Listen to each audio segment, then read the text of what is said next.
कांग्रेस नेता राशिद अल्वी का बयान। टीपू सुल्तान की मूर्ति पर दिया बयान। असम के सीएम पर साधा निशाना। सुल्तान देश के बड़े फ्रीडम फाइटर थे। टीपू सुल्तान शहीद हुए जंग में अंग्रेज से लड़ते हुए। अगर उनका कोई स्टैचू बनाना चाहता है तो उसका हक है, इसमें किसी को एतराज़ नहीं होना चाहिए। अगर दूसरे फ्रीडम फाइटर्स की स्टैचू लग सकते हैं तो टीपू सुल्तान का भी स्टैचू लग सकता है। सर, फ्रीडम फाइटर को लेकर कमोबेश इसलिए है कि जिन लोगों ने फ्रीडम मूवमेंट के अंदर कोई हिस्सा ही नहीं लिया, जो अंग्रेज के साथ खड़े थे, आज वो ये तय कर रहे हैं कि कौन फ्रीडम फाइटर है और कौन नहीं है। वो अपने गिरेबान में झांक कर नहीं देख रहे कि जब देश की आज़ादी के लिए देश के लोग अपना लहू दे रहे थे, खून दे रहे थे, तब वो कहाँ खड़े थे? वो तो अंग्रेज़ के साथ खड़े थे। और आज आप ये भी देखते होंगे कि जो लोग मुग़लों की मुखालफत करते हैं वो अंग्रेज़ों के बारे में एक लफ्ज़ नहीं बोलते, जबकि अंग्रेज़ों ने इस देश के अंदर अथाह जुल्म किया।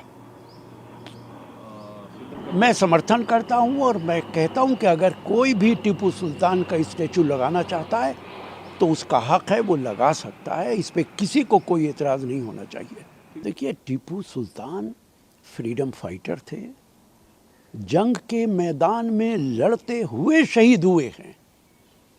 टीपू सुल्तान की लाश इस धरती पर कई घंटे पड़ी रही है।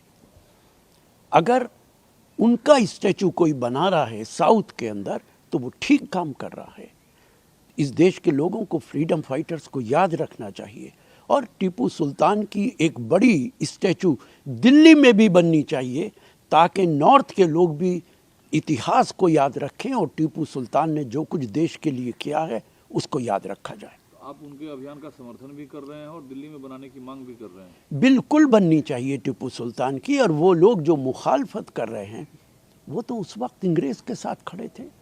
आप देखिए, वो लोग मुग़लों की तो मुखालफत करते हैं, मुग़लों के जुल्म की बात करते हैं, लेकिन अंग्रेज़ के जुल्मों की बात नहीं करते।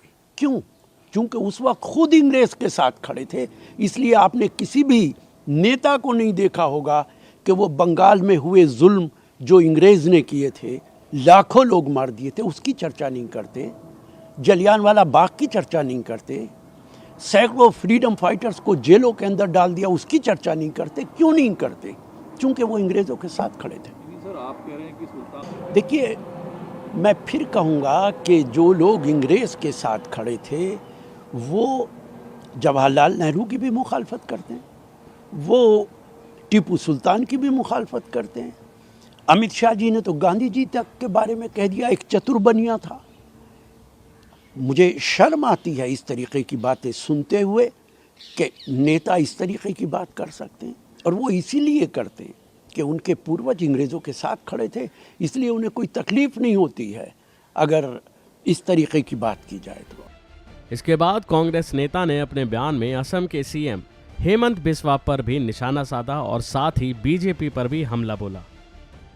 देश के राष्ट्रपति का जब चुनाव हुआ तो पूरी दुनिया जानती थी कि कौन राष्ट्रपति बनेगा। देश में जब वाइस प्रेसिडेंट का चुनाव हुआ, वाइस प्रेसिडेंट ऑफ इंडिया का चुनाव हुआ, पूरी दुनिया जानती थी कि भारत के अंदर वाइस प्रेसिडेंट कौन बनेगा। तो क्या देश का लोकतंत्र ख़त्म हो गया?